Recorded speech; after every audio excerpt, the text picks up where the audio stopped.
Not so many years ago, kids wanted Lionel trains for Christmas the way kids want computer games today. They say back then it was a simpler time, a more respectful time, when families played together and fathers and sons built train layouts. There were no Nike shoes, but there were flexible flyer sleds, Daisy BB guns, Schwinn bikes with fat tires, and Lionel trains. In 1953, Lionel was the country's largest toy company, and receiving Lionel trains for Christmas had become an American tradition. When Lionel's founder, Joshua Lionel Cowan, died, the New York Times observed that Cowan had firmly established Lionel as the third wing of Christmas, right along with Santa Claus and the Christmas tree. Pretty good company for a toy. Today, there seems to be a yearning for that simpler, more respectful time when no one played computer games and the only ranger we knew was the Lone Ranger. Back when Lionel trains topped every boy's Christmas list. So we decided to talk to some people who grew up just before or just after World War II and ask them what they remember about a Lionel Christmas.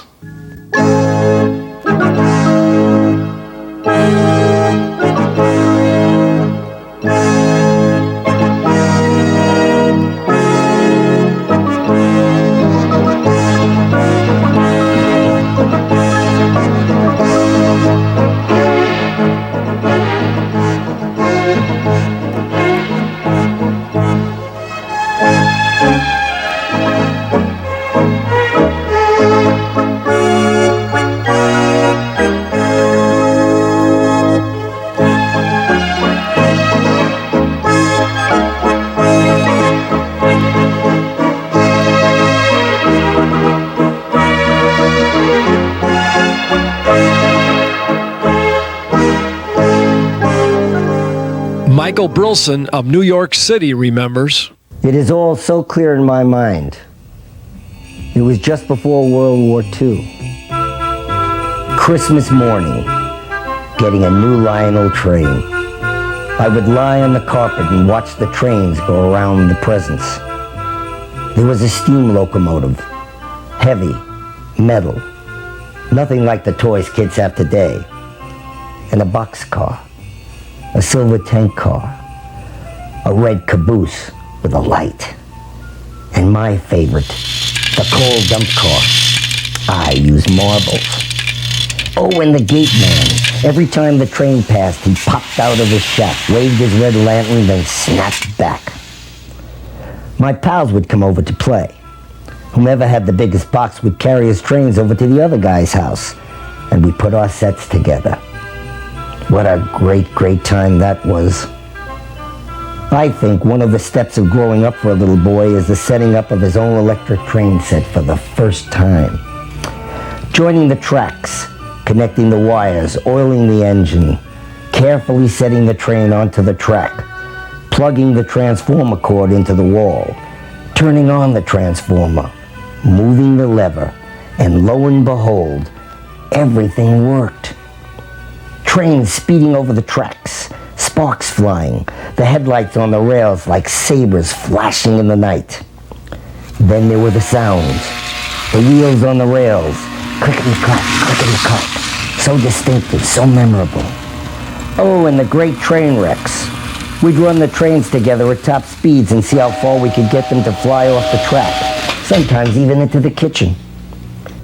In those days, we were radio heads. We listened to words and used our imagination. Same with the toy trains. We would watch our trains and dream of real trains. Trains racing through the night, taking people to distant towns and cities. A Lionel Christmas? Yes, I remember. I'll never forget.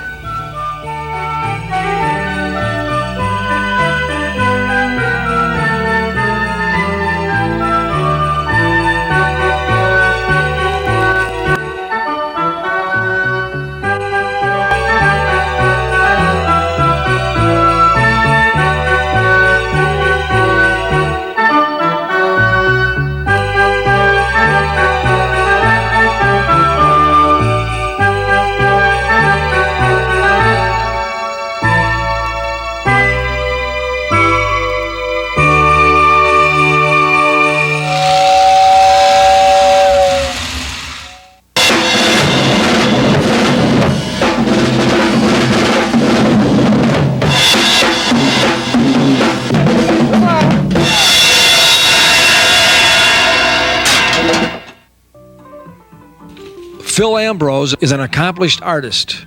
He plays the drums, keyboard, piano, and sings too. Phil also has an affection for Lionel Trains. If anybody knows me, they say, the first thing they say, Phil Ambrose, Phil Ambrose. Yes, he's a drummer. He's a musician. He's a recording artist. He does this, he does that. Big deal. But you know what people say before they say they're Phil Ambrose? He's a train nut. The guy's a psychopath. He's a lunatic. When it comes to trains, this guy is nuts. And let me tell you, I am nuts. I love trains.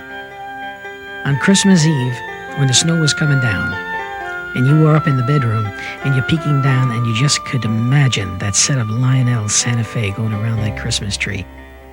And with all the lights twinkling, and I'll tell you, that was my biggest dream. I never got those Santa Fe trains I always dreamed about because I was brought up in Brooklyn, New York, and home of the great Brooklyn Dodgers, and I was brought up by these, how shall I say, I'm an Italian-American. I was born over here in this magnificent country, so were my parents, but they were raised with the Italian tradition, and they thought that everything had to be, we had to toe the line exactly, we had to get an education, we had to be very, very serious, and the mere thought of asking for trains, it's insanity, complete insanity. Now, if you ask for a saw, or if you ask for something else that pertained to working, they were ecstatic, but trains out of the question. So I waited, and I waited, and I waited, and I waited. And guess who finally got me that Santa Fe set that I always dreamed of all my life? My wife, Joanna, who to me is the greatest thing that ever walked on the face of this earth. You know why? One thing I have to love her, and I know she loves me. I hope so. But she tolerates this insanity that I do. I mean, I have 26 sets of trains running simultaneously, and I wish I had 226 sets, and I will. I love trains. My father, who came to live with me after my mother passed away, he saw these trains running around the tracks, the whistles blowing, the smoke coming out of the stacks. It was fantastic. I even got him an engineer's hat. You know what he said to me? He says, you know, Phil, I never told you this. He says, I had to work, I had to make a living, I had to raise children, I had to be serious. I couldn't enjoy the things that people enjoy today, but all my life, I too wanted a set of those Lionel trains. Isn't that unbelievable? All these years, my pop had the same dreams I had, but we never even talked about it. Anyway, the bottom line is, I got Lionel trains now, and baby, as far as I'm concerned, I'm going to have them till the day I drop dead. I love them. After talking about his Lionel trains, Phil was so inspired, he wrote a song. It's called, appropriately, A Lionel Christmas. 1, 2, 3, 4.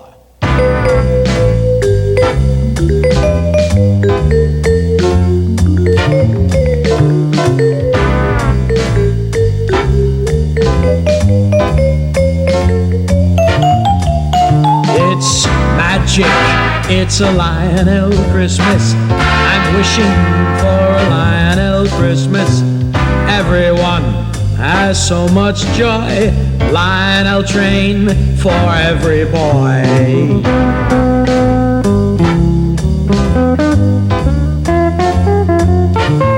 Lights glowing, it's a Lionel Christmas. Whistles blowing, it's a Lionel Christmas. I am hoping that I will see a Lionel train under my tree. Hey, now Santa comes and he brings his Christmas magic. Choo-choo toys give everyone such joy. I am dreaming of a Lionel Christmas. I'm beaming, it's a Lionel Christmas. There ain't no way I'm gonna sleep tonight, and I hope Santa gets my address right.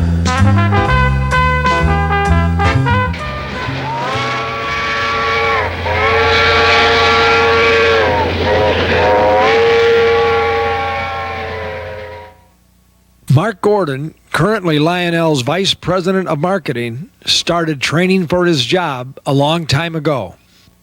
I can still remember Christmas 1953 when I received my Lionel train set. I didn't even have to take the paper off. I knew the shape of the box. And when I saw that shaped package there, I knew that I'd gotten what I really wanted that Christmas. And I can remember later that year working with my father building the 4x8 table. I'd wanted that more than anything else around. I can remember talking with my father for the months leading up to Christmas, and he'd tease me and say, well, maybe we should get one of those HO trains, and I go, no, Dad, I want a Lionel. We got up Christmas morning, the family walked down the hall, Santa had been there, all the gifts were under the tree. The train was not set up, it was boxed. But I knew the size and the shape of the box, and there was only one thing I wanted that came in a box shaped like that, and I was not disappointed. I still have it, a 2026 steamer. It is retired, it runs, but it's been retired to a display case of honor in my office.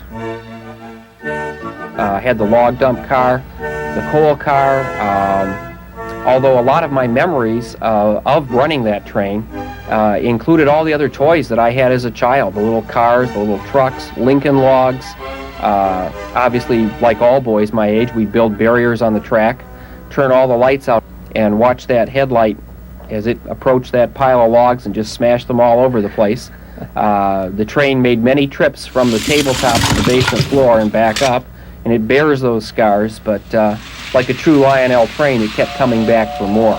It was as tough as the boys that played with it, and I look at those now and they're really kind of battle scars, and there's a memory behind each scratch on that locomotive. Every Christmas and every birthday, yes, I'd always watch for an orange box to show up because it was one more thing that we could go down and put on that layout.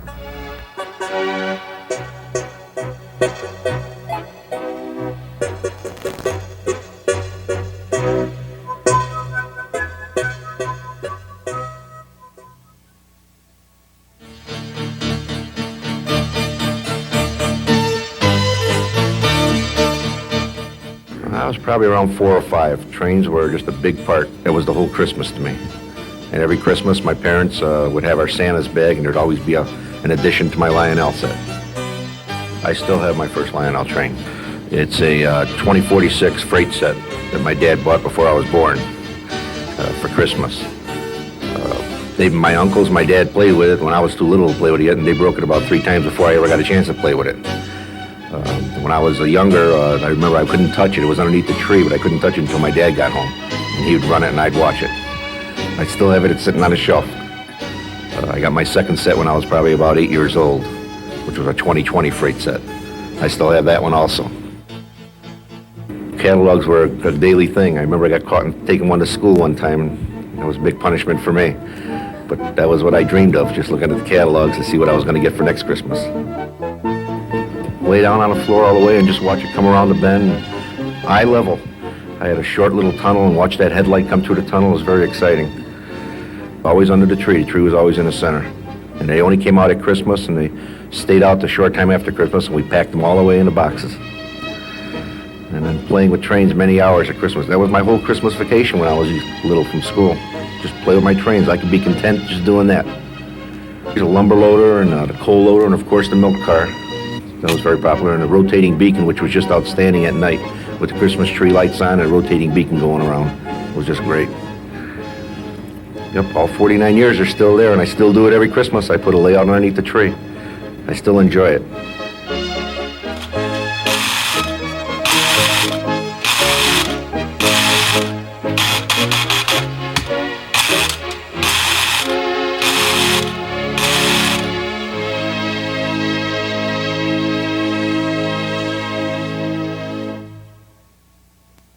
I found my old train set a couple of years back, and boy, did the memories come flooding back. Christmas, a Lionel train.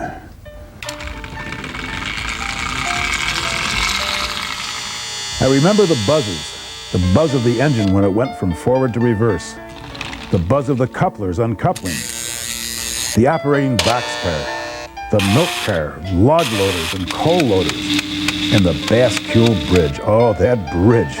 The red light on top, the little house.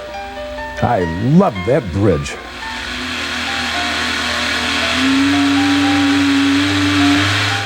I remember the boxes too, and opening a Lionel box was all part of the mystery. You had to be careful not to tear a flap or a tab because Dad said these were special toys and had to be packed away in their original boxes. There was always an envelope filled with connectors and wires and instructions. I had no idea what the instructions meant. There were straight lines and right angles and different letters, and all very mysterious. But Dad knew how to hook everything up. Eventually, I learned too. I remember how thrilled I was when I hooked up my first street light.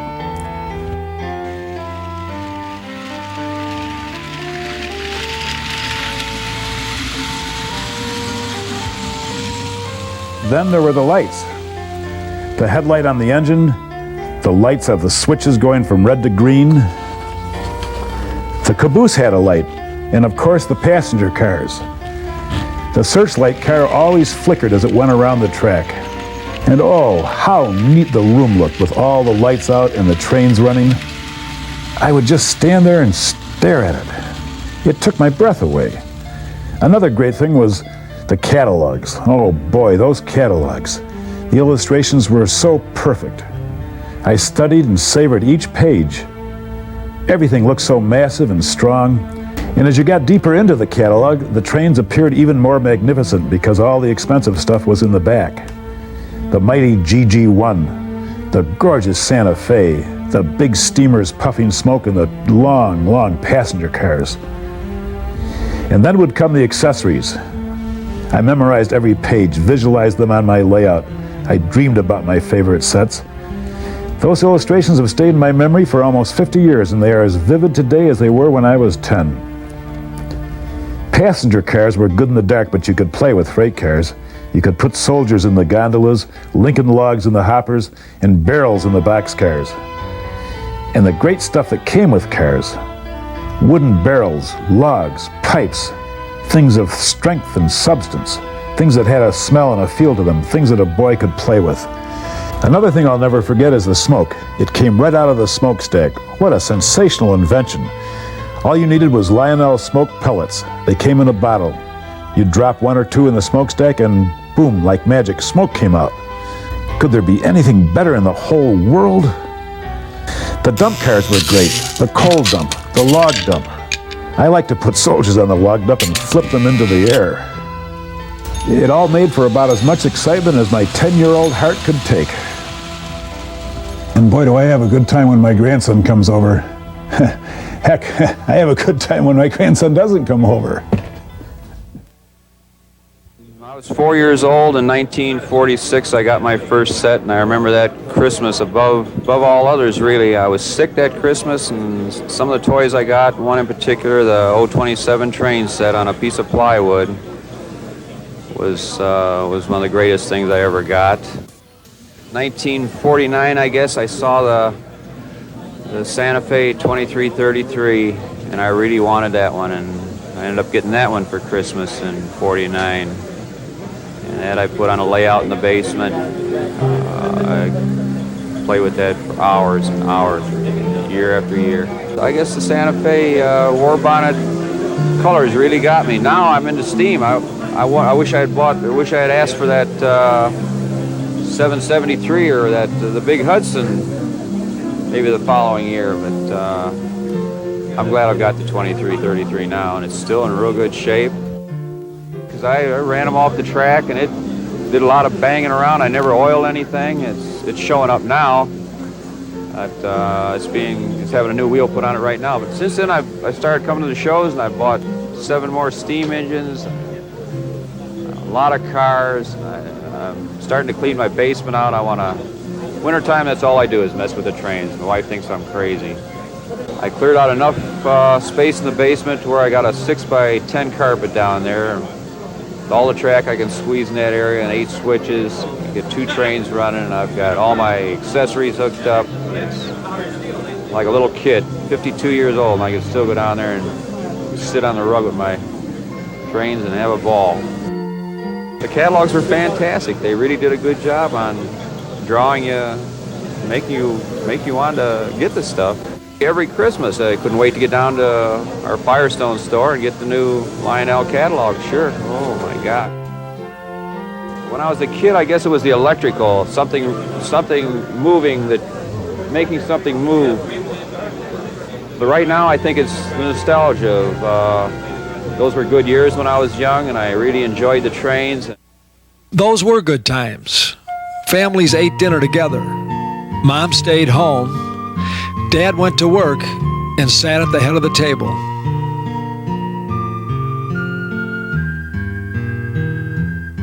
Winters were fun. We built a snowman, gave him a broom and a straw hat, and used pieces of coal to make him smile. We had snowball fights, and somehow it was always good packing. Dads wore snappy hats. The wash was hung outside on a clothesline. Planes had propellers. And buying a new car was a major event. We were taught good manners, and to extend courtesies, and to be respectful of one another. People dressed better, and grass was mowed with a push mower. Workers took pride in their work, and most things, including bicycles and carnival rides, seemed better, lasted longer. We knew all about the Red Ryder and played cowboys until Mom called us in for dinner. Things just seemed nicer, gentler, more tasteful. And at Christmas time, electric trains ran around the Christmas tree.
Every Christmas I'd get presents. You'd get clothes and toys and different stuff. But I always knew that somewhere underneath the Christmas tree was another present for my train set. And every year the train set got bigger and bigger. For a number of years I put the train set away as I got interested in cars and girls. But that bug was still lurking around, and by the time I rolled around 35 years old, rummaging around in the closet, I came across my train set. I pulled it out, showed it to my wife, said how neat it was when we used to set these things up, and realized that I still like trains quite a bit. Later I was introduced to train clubs and found out that there was a whole sea of people out there that were interested in Lionel trains and three-rail track, and the whole exciting world opened up to me again. And so every year we started setting up another train layout.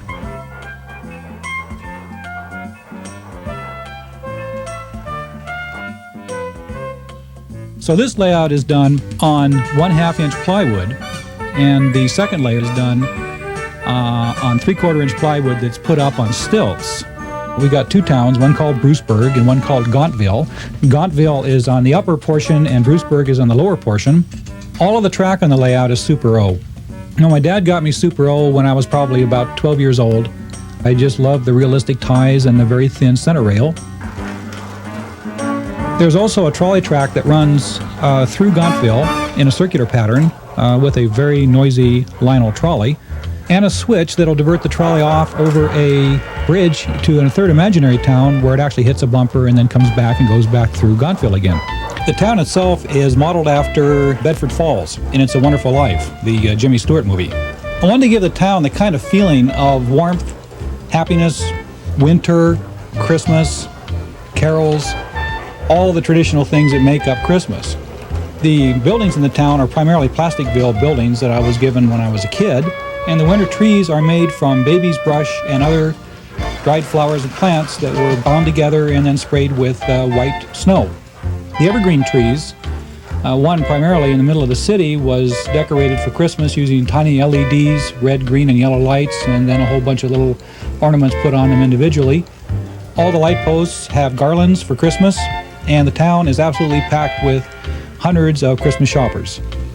Also, the train station is populated with many, many visitors leaving town and many, many visitors coming. I wanted to give the feeling of people coming home for the holidays, and so I have completely packed the station with as many people as possible. In total, there are probably about 250 to 300 people scattered around the layout. The engines and rolling stock on this layout are from a variety of sources, although I try to keep it basically in the 1950s time period. Most people don't realize these trains still exist, and so it's always a real joy to see fathers talk about buying train sets for their kids when they walk out the door and asking where they might be able to buy pre-rail products and Lionel products from their hobby shops. One of the favorite trains of visitors when they come over is the Lionel General and passenger cars. And I've done quite a bit of work on this engine. I put in a special headlight on the front that casts a good long beam. I put silhouettes in the passenger cars. I've added sound effects and couplers, and it's always a thrill to run this train. It runs very slowly and very reliably, and we've used it for the entire 3 years.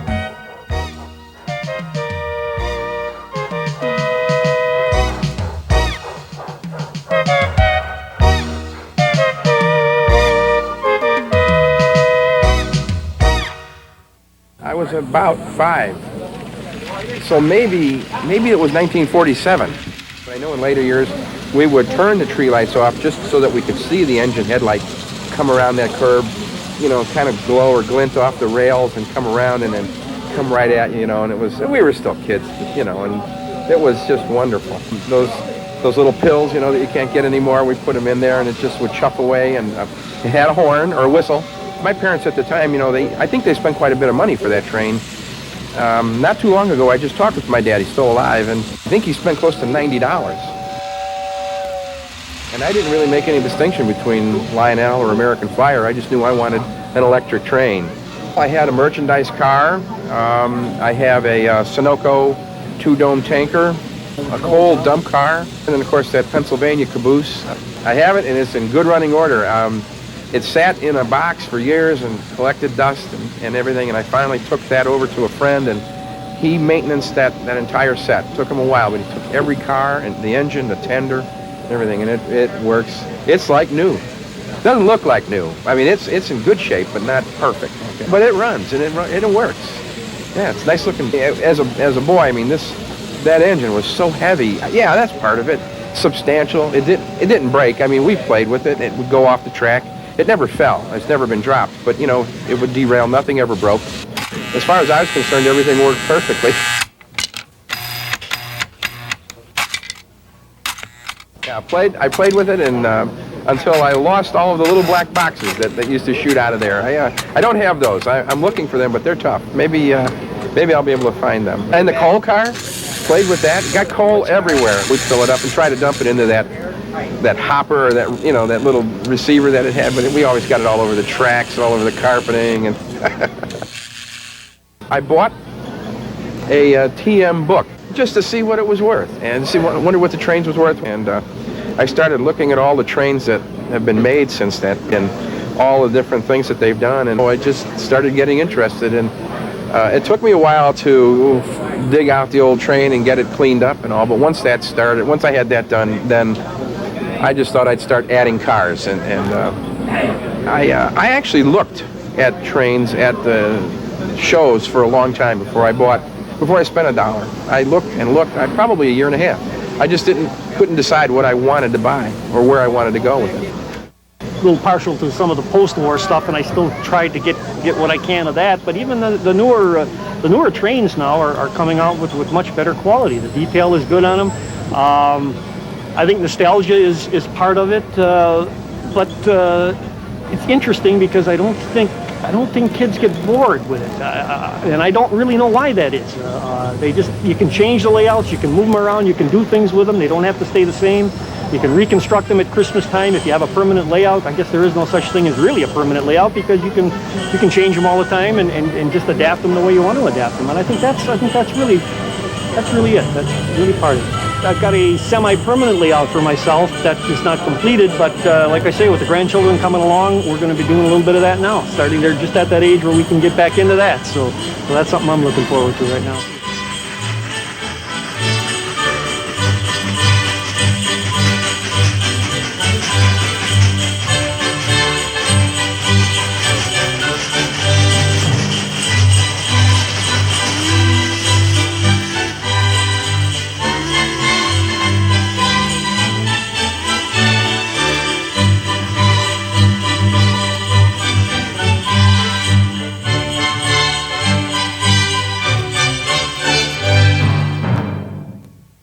Started probably 60 years ago, because I'm 67 now, and my folks got me a Lionel steam train. Can't remember the number on it, but with 3 or 4 cars, and I just loved it. And every Christmas, of course, we would set it up. Well, after 2 Christmases, why, it became something permanent on a, I think, a 4x8 plywood table in the basement. Things were added, and in those days they didn't have the electronic toys, but we sure had electric trains, and they were wonderful. I would want things such as accessories, gates and a station and things that would light up and so on. I wish I had all the catalogs from way back. I wish I had the trains from way back, because they would be very valuable, and of course they had a lot of wonderful memories. Lionel always had the quality. I had a friend who had American Flyer, which I didn't feel was quite the quality, but they had a wonderful niche too. And one of the things you could do was mix accessories and so on, and so we had a lot of fun playing together with the various trains.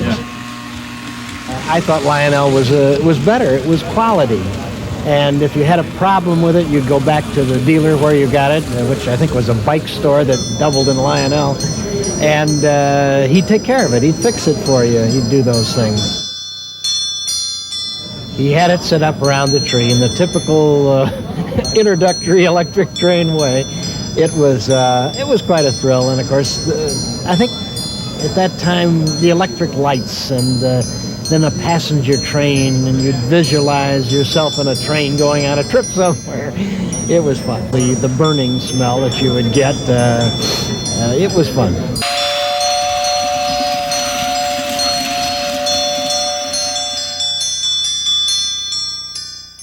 I don't know when it was, probably about 1946 or 47. My dad bought me a Mark set just before Christmas,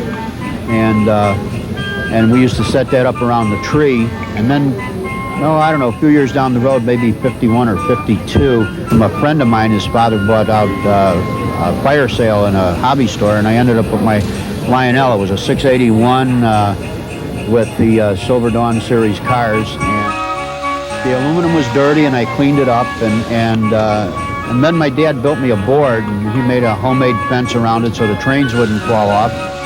We set it up probably the following Christmas, and we were running this with a Marx transformer. And Christmas Eve it burned out, and we ran out to someplace on Madison and Central Park, and the guy was closing, and my dad made him open the door, and he bought me a RS transformer. I'll never forget that, and I had my train for Christmas. When you get older, you fall away from it. Probably when I was 17, 16, cars came to me and the trains went away, and in fact, it wasn't until 1968, my second Christmas or Thanksgiving, I was married. We had Thanksgiving at our house, and I needed a big table. I went to my dad's house, and I got my train. He gave me my train board, which I didn't realize at the time what it was. And after Thanksgiving, I was looking at it, and I was figuring out where all this stuff. There was houses, the hospital from Plasticville, and I had 6 of the Marx double street lights on it. I think 1 pair of switches. And then I had this tender. It didn't have the cover on it, and these cars didn't have ends, so I looked up Lionel in the phone book, and I ended up over at Pirate Paints on Belmont and Central. And I walked in there to buy I got my tender top, and I got some ends for my cars, plus I bought a brand new 2383 Santa Fe, and I bought a ZW transformer, and it's been downhill. And my wife says she doesn't know why she ever let me go there to begin with, so.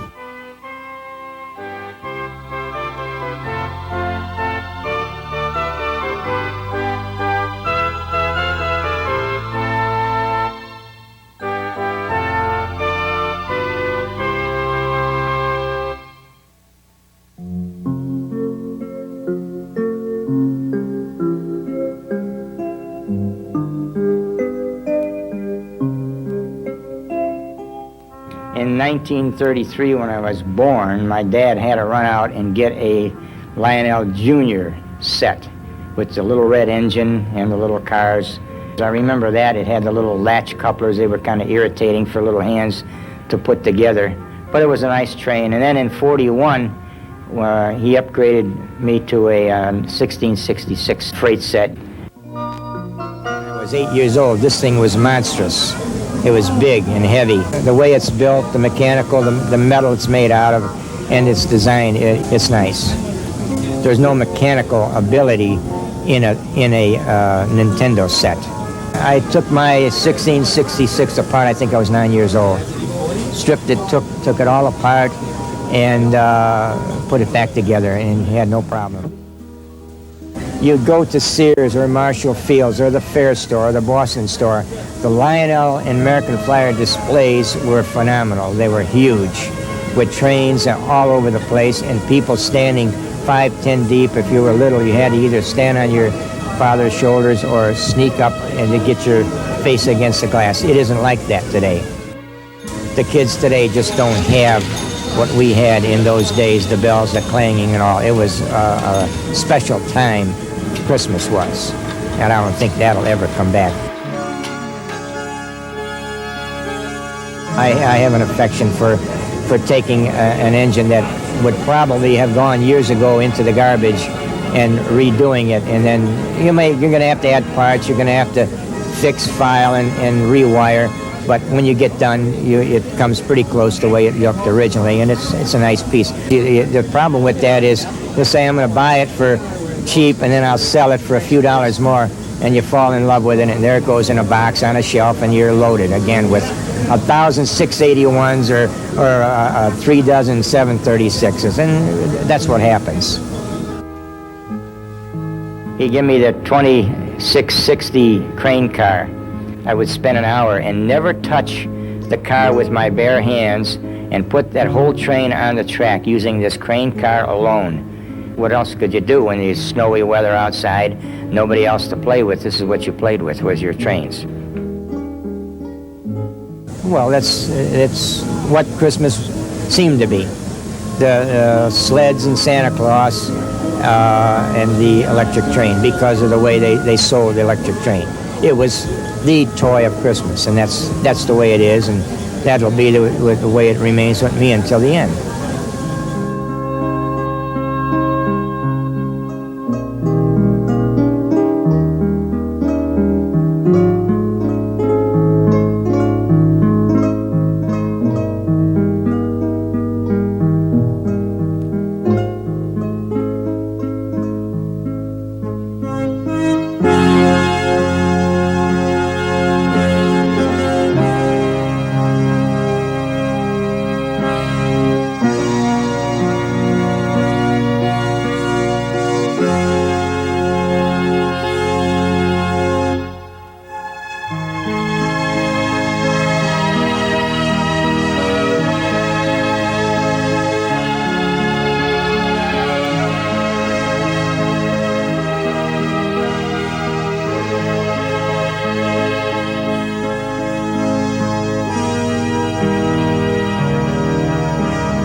In 1943, my dad bought a 226E with the Blue Comet cars, and we had a freight set, and he built a layout on a piece of 4x8 plywood.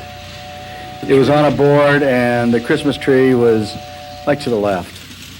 I just remember that there were 4 switches. I don't remember what accessories. There were a couple of working lights, you know, the blinking light on and off, and I think there was a station on there. Probably would have been a 115 station. I used to like to get down, lay down on the floor and watch the train run towards you. You'd get down at the edge of the board, like all kids do. And of course, the 226 had a light in it, no smoke, but did have a whistle. To a kid, I think it was the action, that the things moved. But when you had a train, you could run that for a long period of time, and it worked. And I had a 97 coal loader and a 397 coal loader, and I had bascule bridge and things of that type. They weren't made out of paper, they weren't made out of wood, they were substantial toys. I remember when the steam locomotive, when they came out with smoke, to me that was really a major innovation. And of course the automatic couplers after the war performed far better than the box coupler pre-war. So, and they were much more realistic because it was a knuckle coupler. And you could uncouple the cars and make up your trains and do everything that you wanted. Just like a real engineer.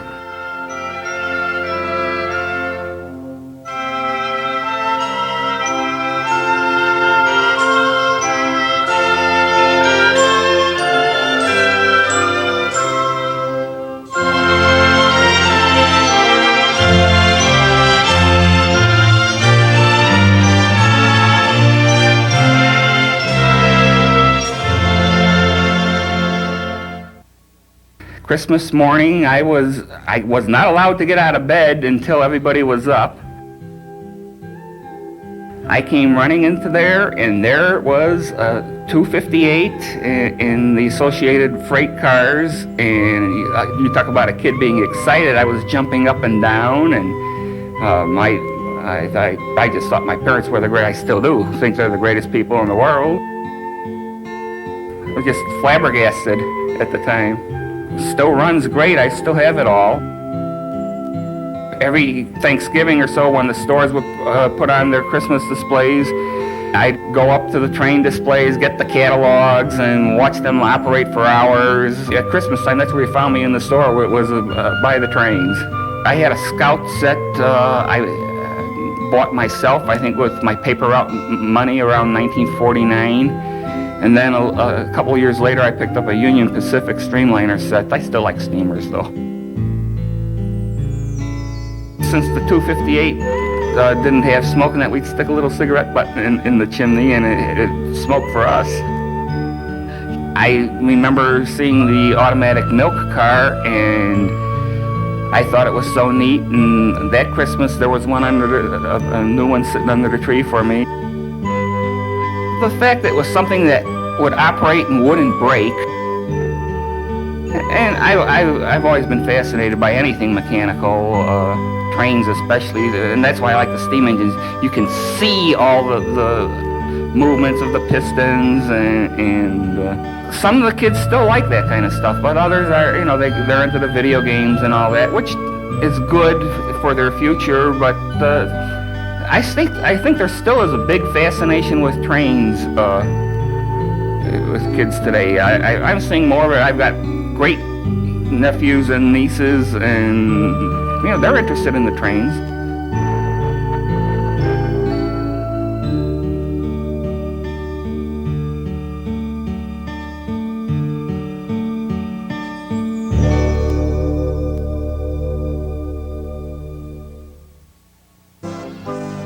Saw the train until actually at Christmas, and it was part of Christmas. Christmas started, the tree went up. After the tree was assembled, then my brother and I would get to set our trains up around the tree. We were given a Scout set as a Christmas present one year and told to share. So as I say, Christmas and trains always were hand in hand at the Potter family.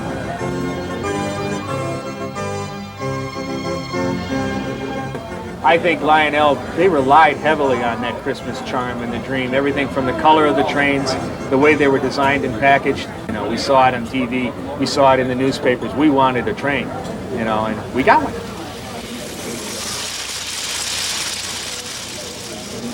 The next Christmas came a Seaboard set, a little freight set. But Santa Claus brought my father a 623 switcher. And we were told not to play with that, but after that, then we started building layouts in the basement. I would spend all my daydreaming hours wondering how to design a machine that would allow me to aim it at a trackside signal and shrink it down so I could put it on my layout, because as children, we didn't have the monies to go out and to buy these things. We relied on the generosity of Santa Claus.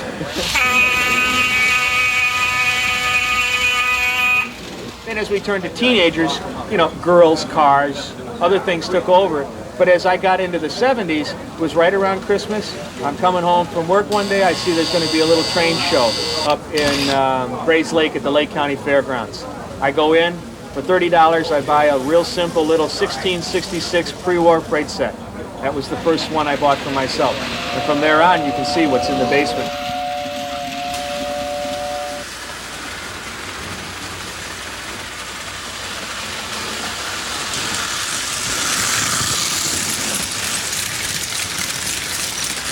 Even today, I still kind of wonder about that little machine to shrink stuff down. And it's there at the basis, I think, for all of us, because once again, Christmas morning, there was nothing more fun than getting a train.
My father's father was an engineer for the New York Central.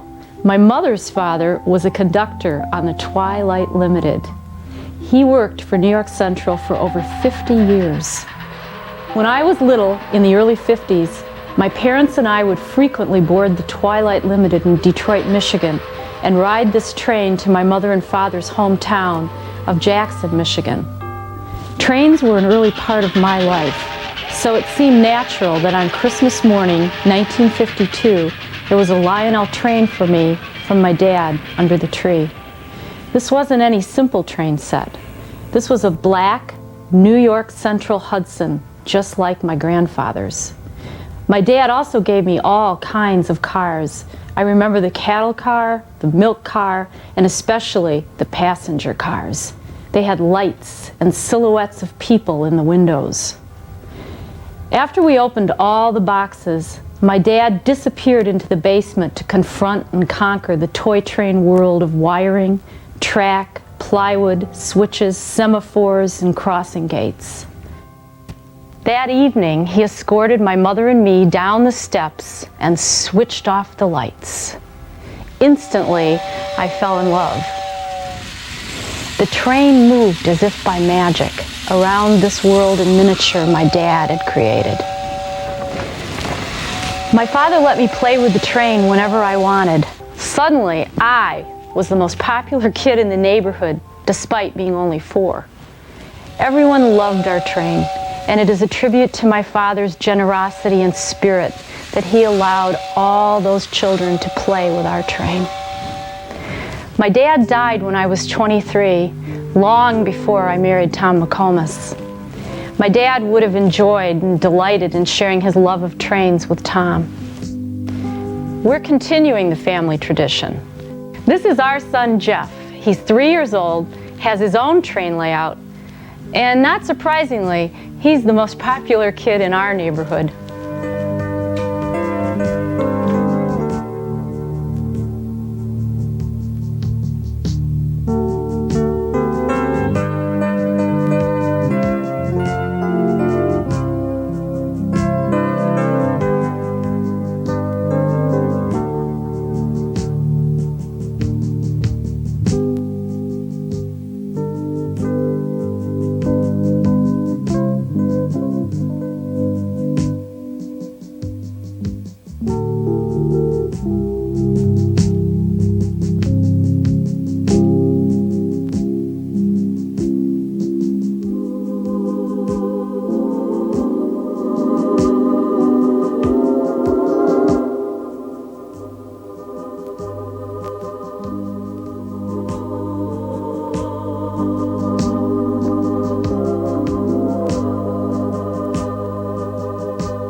1, 2, 3, 4.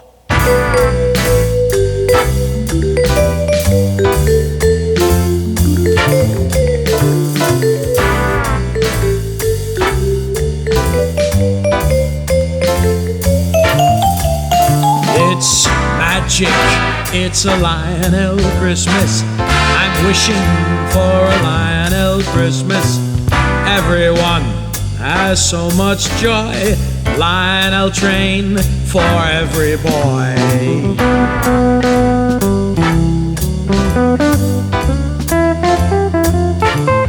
Lights glowing, it's a Lionel Christmas. Whistles blowing, it's a Lionel Christmas. I am hoping that I will see a Lionel train under my tree.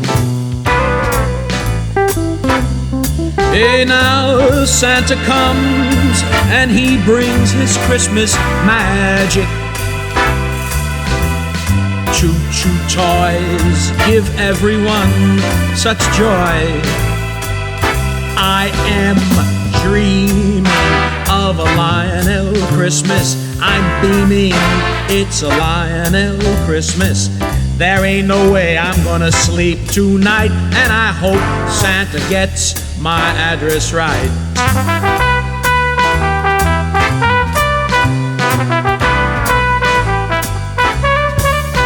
It's magic, it's a Lionel Christmas. I'm wishing for a Lionel Christmas.